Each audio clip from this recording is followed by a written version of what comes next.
yesteryear. We're coming into the 5th of Cheshvan.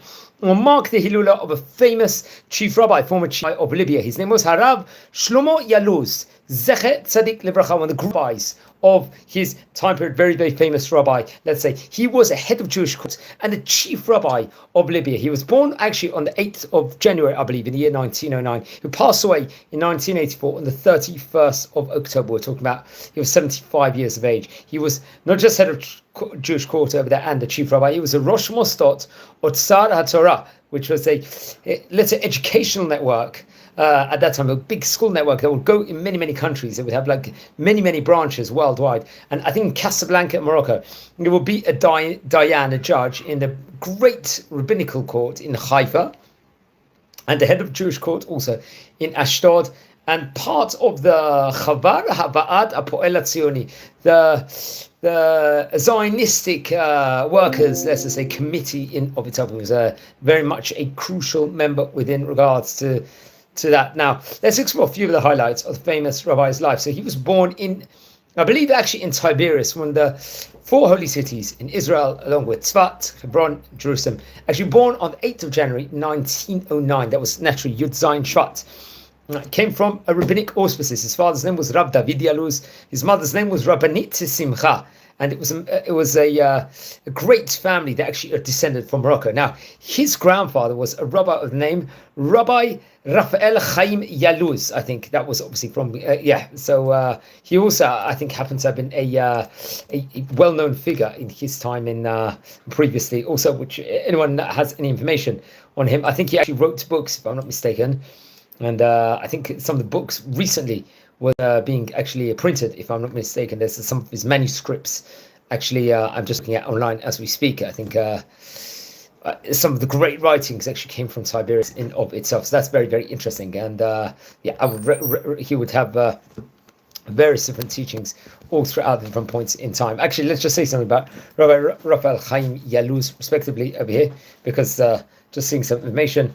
I think he was one of the great sages. Now, actually, interestingly enough, there was, now we're talking about over here, Rabbi Raphael Chaim Yaluz. There was a Rishon, there was a first one, that was around 16th, 17th century time period, from Tiberias, if I'm not mistaken. So, I'm not too sure if I'll correct myself, I'm not sure if his father himself, who had the same name, Rabbi Raphael Chaim Yaluz, also was a Torah author, but he was a rabbi in of itself. But the great rabbi that was in 16th, 17th century, I think some of his books and sermons are available, I think, respectively, on various different important Torah subjects in of itself. And I think it has signatures of various different other great rabbis in his books. It was actually being...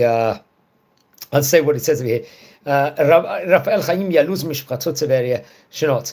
עורכים דרשות בכתב יד ומכתבים שונים מאת רבי רפאל ילוז מחוכמי טבריה בשנת התר"ש ושדה מפורסם. He was very, very famous one. ואוסף דפי חידושי תורה בכתב ידו של רבי רפאל חיים ילוז, חלקם גם עם חתימתו, ביאורי הפוסקים ודרשות, פיוטים שחיבר, wrote various different songs, I think his answer is. ביניהם נוסע לדרוש שדרשתי various ביום, on listening to specific dates, השמות שהם שמות בכל יום, המזלות, and לכל ד' שעות, 24 שעות, 24 hours, every 24 hours, היום, המלאכים המונים בכל מזל ומזל.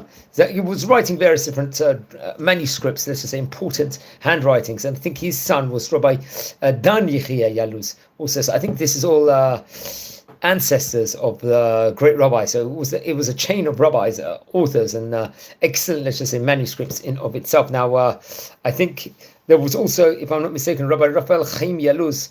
There was another one, Rabbi in Tiberias, if I'm not mistaken, was the son-in-law, if I'm not mistaken, of the famous Kabbalist Rabbi Yaakov Shaltiel Ninyo, if I'm not mistaken. So I'll just say what it says over here. Rabbi Raphael Chaim Yaluz, נולד Morocco. חתנו של המקובל Rabbi Yaakov Shaltiel. Now we've spoken about Ninyo. Now we've spoken about him before. He was the author of the Emet Liakov, a very, very great Torah book in of itself. He lived between 1800 to 1849. So he was the son-in-law here. So now we're speaking about over here, just at the moment, just to clarify, Rabbi Raphael Chaim Yaluz, who I believe was the father of Shlomo Yaluz, if I'm not mistaken. He was, I think, the son-in-law, if I'm not mistaken, And it says over, Ba'al Emet Yaakov, Rabbi Eliyahu Yaluz was a Rosh of Din in Tiberias. He would learn over there Hilchot Shchita, Brit Milah. He was a buck. He was an expert with all the various different areas within regards to the Torah frame in of itself. And Havaya Mishrim Tamid al Shulchano B'chol B'Shabbat Kodem Birkat Hamazon. Chava Sefer al Torah Drashut B'Shut. He writes a question and answers book. Chelek Hashut Nitzvas B'Shut Yishvayan. Rabbi Eliyahu Yaluz. Rabbi Eliyahu Yaluz was another great rabbi. Let's just say it was a great family of rabbanim. And so seemingly, I think much of his manuscripts was actually left in current format. Rabbi Yaakov Shaltiel Nino, I think, lived between 1800 to 1849. He was one of the great Kabbalists of Tzfat, if I'm not mistaken, also of the Emet Yaakov, also Zera Yaakov, and lived at a time period where there was many great rabbis. I think he was also very much part of the famous Yeshivat Bet El, and it was under Ottoman Empire. I think another son-in-law was Rabbi Chaim Shmuel Kohen Kontori, if I'm not mistaken. But the Yaluz family in of itself was a very great and famous family over here. I think they were all descended. I think Rabbi Eliyahu Yaluz, just to mention a word, I think they were somehow connected, was also a great posek halacha. He was born in the 1860, passed away in 1929. He was also from Tiberias, and he was a Talmid of Rabbi David Vaknin, if I'm not mistaken. So really, and was author of many great books in itself. But we're going on a tangent over here. Naturally, Rabbi Yosef Chaim Yaluz would be his son. So I think they were all connected, if I'm not mistaken. But that will be a class onto itself, respectively. We're speaking today about the famous Rabbi Shlomo Yaluz, who lived between 1909 to 1984. So his grandfather was Rabbi Raphael Chaim Yaluz. He was the son of Rabbi David Yaluz, and while he was young, he would learn in Talmud Torah of the Sephardi community inside the city of Tiberias. When he was 13 years of age, Rabbi Shlomo Yaluz was, I think he would move together. Avar yachad im kvutzat talmidim mit'am Talmud Torah lilmod etzel Arav Moshe Meir Chai Eliakim. He would go on to study under the auspices when he was after Bar Mitzvah of Rabbi Moshe Meir Chai Eliakim. Remember, we've spoken about him before. He lived between 1871 to 1949. He was one of famous Shlochei D'Rabbanan's rabbinic emissaries. He was part of the famous Jewish court of Tiberias. He was head of Jewish court in Casablanca also, and various other parts of Morocco. And he was actually the son of Rabbi Nissim Eliakim. Interesting enough, he would found together Rabbi Yaakov Chai Zurihan and Rab Aaron Halevi Haskali, the famous yeshiva Ketzer Torah in Tiberias. And he would be very well traveled around parts of Africa. He would go to Egypt. I think especially during the First World War, he was very busy, and so on and so forth. And much we actually recorded the video within regards to him. And I think he would take on an important role, and eventually Rabbi Chaim David Ben Sosan would actually take over from him. Rabbi Eliakim was the author of the Davar Na'eh, the Chebe Na'eh, and the Milchemet. Again, very great books of that specific point in time. So very interesting. Rabbi Shlomo Yaluz would actually go to learn under the auspices of Rabbi Moshe Meir Chai Eliakim. Kshihit Bager Achel Lilmod B'Yeshivat Rabbi Meir Baal HaNes, a Torah academy called the Rabbi Meir Baal HaNes. Shalai das for the Sephardi community inside the city. Then afterwards, he would go on to learn under the auspices of Rabbi Eliyahu Yaluz, who we mentioned about a few minutes ago. He, as we stated before, he lived in the years 1860 to 1929, a head of Jewish court and Shluchei D'Rabbanan in Tiberias. He was another one of the great rabbis at that point in time, and much has been said. I recommend everyone to actually look with regards to Rabbi Eliyahu Yaluz in his brilliance in himself. He was, as we said before, the father of Rabbi Yosef Chaim Yaluz, who was author of various different great works, let's just say, in himself. And it's actually interesting.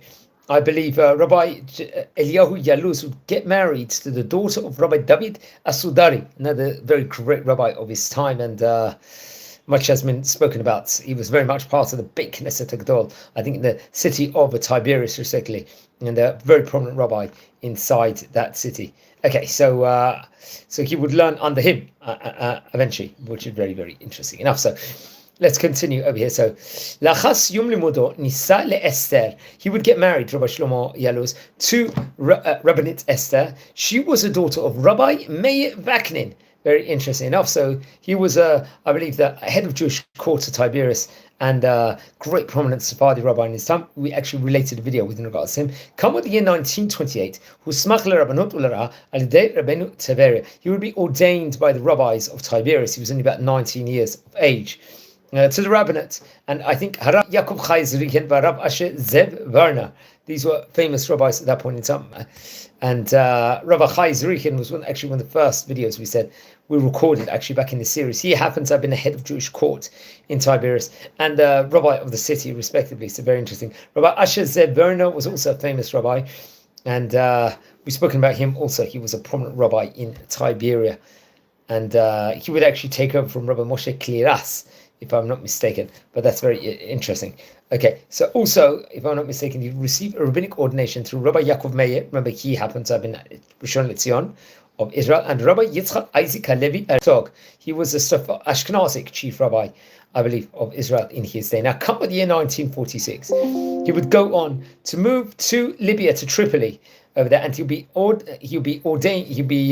elected to become the head of the Jewish court over there and the chief rabbi of the Jewish community of Libya, which was a very prominent position. And I think this actually came from a recommendation from Rabbi Ben-Zion Meir Chai Uziel, who happened to be himself Rishon LeZion between 1948 and 1953, respectively, one of the famous rabbis in Medinat Israel history, and Rabbi Avram, and also Rabbi Avram Raphael Ben-Zion El-Meliach, who was a famous journalist and historian, a translator of his time, and was part of the area of Jerusalem, the municipality, and part of the Knesset, if I'm not mistaken, first Knesset, very famous enough. So he would actually help him or have some sort of role in making this transition and become the chief rabbi of Libya. But Tafkid said he would be working there for 3 years. Ad lechodesh Yuli 1949 till July 1949.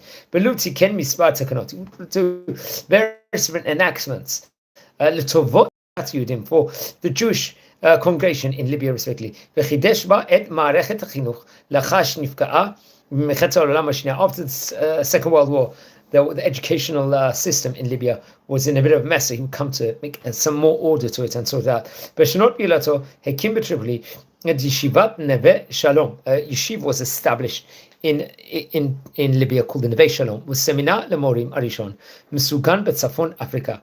A seminar also was. Va'amit barosho et Harav Dr. Moshe Orbach Obano Harav Shmuel. Very interesting enough. So I think he had a connection with Rav Moshe Orbach, who was an educator. He was, let's just say, founder of the Chinuch, the religious schools networks in Israel. Was one of the great rabbis of the Beit Midrash with Rabbanim in Berlin, interesting enough. And he was president, I think, of Agudat Yisrael, if I'm not mistaken. And he was an expert within regards to Jewish history. Now, come with the year 1949, it was Rabbi Yaluz will now move to Casablanca in Morocco and to be the head of the Mostot over there, the educational network of Otzar HaTorah inside the city. Now, we've spoken about the Otzar HaTorah educational network. We actually recorded a video just solely on that, which I recommend everyone to look at the channel. I think it was actually formally founded in the year 1945 in Jerusalem. And it was really the targets of this school network was to bring about more of a stronger Torah and Jewish education to Am Yisrael, to those different vicinities, especially in North Africa, if I'm not mistaken. So that's very, very interesting. We've spoken about this far. I think it was started from Syrian personality, a philanthropist, if I'm not mistaken, this entire school network. Now, come with the year 1954, he would work as a Rosh HaMedrasha Gvoa, the Rabbanim Dainim. He'll be over there, very prominent position, I think possibly training or educating or helping rabbis and judges. And he was a ram in the Talmud, Talmud Halacha Be'ir Rabat. He was a ram in the yeshiva, education place there. Ben Yetzep L'Tov Morocco V'Luv. Shimesh Gam K'Chaver B'Va'ad HaPo'el HaTzioni. He would also work as being part of the Chaver B'Va'ad HaPo'el HaTzioni, the Zionist workers, let's just say their committee. He was part of this committee in himself. Now, come what? January 1963, he would actually go to Eretz Yisrael with his wife and his small son at that point in time. They would actually go on to live at Haifa. Come what? 1965, I think in June, if I'm not mistaken, he was appointed to become a Diyan of the Beit Din, or the rabbis of that specific city in that region. Now I think come December 1967, in the Hebrew month of Kislev, Nishlach al Yedei Misrad Adatot Tehran, Iran. He would actually go on, and he was sent, I think, by the government to actually visit Tehran, in Iran. Why? Kedei lakim be'ir beit din makumi, לעמוד בראשו, ולסדר מספר תיקים שהמתינו לפתרון. חזר לישראל בהמשך בתפקידו בבית דין הרבני הזו חיפה. So we'll go to there, and then eventually would return to Haifa. בתחילת חודש March 1971, at the start of the month of March 1971, that happened to be Adar, עבר להתגורר באשדוד. Now he actually moved on to go to Ashdod. ומונה לשמש כאב בית דין רבני הזו. He now become the head of Jewish court in Ashdod, and the rabbi of the synagogue called the Ahava V'Achva inside the city, a synagogue I believe we've spoken about on various occasions here inside the series. נמנה עם 10 הרבנים שפסקו להיתר בעילום שמם בפרשת אות, ושאל חוות דעתכם ביסס הרב שלמה גורן את ההיתר המפורסם בפרשה. So he was one of the 10 rabbis, let's say, responsible for this specific let's say there was a specific famous case that actually broke out there. I'm not too sure about the case itself. I'm just actually reading from Wikipedia over here. So please, anyone that's got more clarity, let me know on that specifically. But I say, okay, so let's continue. So he passed on the 31st of October in 1984. That was naturally the 5th of Cheshvan, and among his children, his descendants, let's explore, because I think he would leave descendants also. Among them was, if I'm not mistaken, Dr. Michal Danino ילוז. He ended up becoming a doctor, obviously naturally, so that's one of them. I'm just gonna come back to the place over here. Okay, sorry. We're speaking about Rabbi Shlomo Yaluz here in this special edition, friends, over here. Anyone that's tuning live, please subscribe to the channel. We're a community that explores around Israel. We're learning about great rabbis of yesteryear over here, and really educating ourselves on Jewish history. So one of his sons was Dr. Rabbi Yaluz, who was a cardiologist. Dr. Abiezer Yaluz, who was a children's doctor, I believe. Dr. Michal Danino Yaluz, who was a dentist also. Marom Chen ילוז, and she would get married to Dr. David Chen, if I'm not mistaken. Very interesting enough. So all of them, pretty much, most of his children become doctors, or within regards to that realms. We're going to explore highlights of his books in a few minutes. Let's explain what the books are called. The Asher Lishlomo, that was one of them. That was a shut, Shelot Shuvot, question and answers, on the 4 halakim of the Code of Jewish Law, the Shulchan Aruch. And I think that will come out through Rabbi Yitzchak Barda in Bnei Brak, if I'm not mistaken. In Hebrew, Yehei Shin Mem Hey. He's a famous Sephardic rabbi, an author, and he writes books on halacha, and he's actually the head of the Mostot Yitzchak Yanon, if I'm not mistaken, in Ashkelon. And it's a very interesting. I think we recorded with the Rabbi Yechiel Barda, so I wonder if they are closely related or not. So the other books, writings of his, includes a Kovetz Shebiyalin.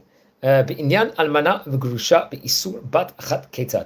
I think that was printed in the year Tishrei, התשכ"ה. In the קובץ נועם, במה לבירור בעיות והלכה. I think that was printed in Jerusalem in התשל"א. In the קובץ לזכרו של הרב אליהו פרדס, בעניין עיקות נסיעת הבעל למרחקים. בהוצאת המחלקת לתרבות תורניים בעיר שלהם. It was printed in the year התשל"ד, connected very much to Rabbi Eliyahu Pardes. He was a posek and a man of education, and he was a Sephardi rabbi of Ramat Gan, I believe between the years 1953 to 1962, and the Sephardi rabbi of Jerusalem between 1960 to 1972 respectively. So that is very, very interesting with regards to him. We're going to explore a few of the highlights from his book now. He was a very, very much famous rabbi. He would, just to recap over here, he learned in the yeshiva of Rabbi Meir Bal Hanes, I believe in Tiberias. He was part very much of the Sephardic Jewish community in the city, in the Holy City, and was an author in Tiberias, one of the great rabbis of Tiberias. And his wife's name was, once again, let's just recap, was Esther, Rabbanit Esther, the daughter of Rabbi Meir Vakinin, and very interesting, and the chief rabbi he happened to be of the city of Tiberias, and he would be actually ordained in 1938, only 19 years of age. 1946 would be the time period. He would become the chief rabbi of Libya, which is a very prominent position, and was one of the founders of Yeshivat Neve Shalom over there. Eventually, 1949, he would head the Otzar Torah network, and very much part of Casablanca, if I'm not mistaken, become Beit Midrash Gavoa for Rabbanim and Dayanim in Rabat in 1954, another prominent position. 1963, he made Aliyah and would live in Haifa. 1967, he would go on Shlichut to Tehran in Iran, and 1971 will see him eventually move to Ashdod, and he'll be appointed also the head of Jewish court in Ashkelon. Very interesting enough, and the famous synagogue of Achva, which was, I think, an Egyptian community in Ashdod, was actually set up from people that came from Egypt, if I'm not mistaken. And he passed away in, I believe it was in 1985. I'm hearing that opinion that it was 1984. So please, if anyone has more clarity within regards to that, please let me know. So he was a great rabbi of Islam, was author of Asher Shlomo and various Turaniyim books in of itself. Let's explore a few of the highlights from his famous book. One of them says, I think that we're looking at the Shelot Shuvot, question and answers book of Asher Shlomo. There's a teaching, yes. Melamed latet lani lo mipnei shu misken ele mipnei shu tzarich. So that's the reason you've got to give a poor person that is in need. Another teaching, coming once again from the Asher Shlomo, I think from 5th page or 69th. I think it's from the 5th Siman on page 69 over here. I think it was printed maybe in the year 1985, but please double check if you're not aware. More she'en lilmod mibale mara shochora devrim she'en lahem makor. This is a very important teaching. Another teaching, I think, that comes from Amud 70th page, respectively, in the Asher Shlomo. Melamed limkor sefer Torah kedei la'asya aniyut shelo titi'ashana. It's another important teaching of his. And I believe, come on, page 19 to 21 in Asher Shlomo, he says, Ko'ev et hitladlut sifriyat midrash sinua be'ir Tiberia. Just talking about Tiberias in itself. It actually talks about the midrash sinua here. He actually gives a detailed account. He says, Be'keneset midrash sinua otzar male sfarim atikim biyamim rishonim ad hudbaka moda'a botiyot meruva'ot gdlot miyamot hamakdish ba'al beit midrash. אסורות בחרם ושמטה להוציא ספר מספרי בית המדרש החוצה. it's just stating here, ואני זוכר באדוני ילד תלמיד כשהיינו מאחרים ללמוד עד שחשכה, היו הרבנים אוסרים עלינו להוציא את ספר החוצה. שמעו תחת כיפת השמיים בהי יוצא מאשר בתור כותלי בית מדרש, כדי לראות ולדקדק בלשון הכתוב בספר. וזאת מפאת החרם, והיו מרימים עלינו בקולם. אסור להוציא ספר החוצה. יש חרם. היום אחרי 24 שנים, בין נדרתי מטבריה, לבי מתכווץ בי מכתב. כשאני מזמין לנסוע לטבריה, מקום מולדתי, ומקבר בית המדרש הזה, איפה שעשיתי בו, לילות קמים. Okay, it goes on over here, but very, very interesting. So, one last teaching, let's just say he has, from the Shutz, the Asher Shlomo, he teaches over, I think it's in page number 68, Amud 68. More lechabed avihem, limnoa atzmam, machanochot beitam toch ashloshim. It's another teaching of his inside the book, but he was a former chief rabbi of Libya, and we've spoken about various other chief rabbis of Libya, if I'm not mistaken, here on this series already. I think we spoke about Rabbi Bukobza, who was a chief rabbi of Lubba, I think, till 1930s, very early 1930s, very interesting enough. So he was, in 1946, Rabbi Shlomo Yaluz, also another famous rabbi of his time, rabbi we've spoken about before on various occasions. And just say something else within regards to him. He was, his rabbi was Rabbi Yaakov Chai Zerikin, who we mentioned about beforehand. So he's very well traveled. He would work in Tiberias, Ashdod, Haifa, in Israel, and in Casablanca, Rabat, Morocco, Tehran in Iran, and Libya. So one of the most well-traveled rabbis definitely within regards to, let's just say, from a historic Jewish perspective, that's something that we really must point out over here. So that's very, very interesting. And friends, we're a community here. We're learning about famous rabbis of yesteryear. Now, if you descend from any of the great chachamim we happen to be speaking about, please send me an email now. I would love to hear more information of the great chacham. Now, if you feel anyone is interested in watching any of these videos, please share these videos also to other people. Help grow our community at the moment. We're going really from strength to strength, which is absolutely phenomenal. And we try and encompass and learn about various different great rabbis of yes. That is very, very interesting. So please join. Also, we record tours all over Israel. We travel different biblical parts, let's just say, of Eretz Israel, and educate ourselves while we're learning. And we really strive to help teach other people also to become at a high level and well versed within regards to Jewish history in of itself. So please, everyone, subscribe, join our community over here. We're nearing 7,500 subscribers, which I think is an achievement. I don't think we ever envisioned it will get this big, so it's always a privilege. And wishing you well, wishing you Shabbat Shalom. We just came out, or just coming into Parshat Noach, the Parshat, the Shabbat of it. So it is a very good time period, and a time period of a lot of opportunity. So let's make the most of it, friends. And please join our community over here, as we really are going from strength to strength and growing by the day. So thanks very much for watching, and have a great day. Appreciate it.